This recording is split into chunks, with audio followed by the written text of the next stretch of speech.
Pierwszy ustawy z dnia 19 lutego 1993 roku o znakach Sił Zbrojnych Rzeczypospolitej Polskiej, Dziennik Ustaw z 2019 roku, pozycja 1351.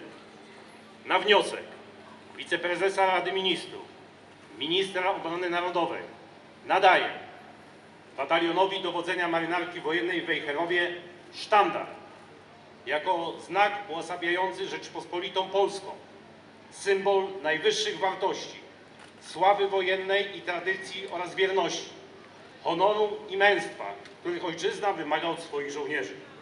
Ufundowany przez Społeczny Komitet Fundatorów Sztandaru. Podpisał prezydent Rzeczypospolitej Polskiej Andrzej Duda, wiceprezes Rady Ministrów, minister obrony narodowej Mariusz Błaszczak. Warszawa, 5 czerwca 2023 roku. Pododdziały, spocznij! Dziękuję panu admirałowi za odczytanie aktu.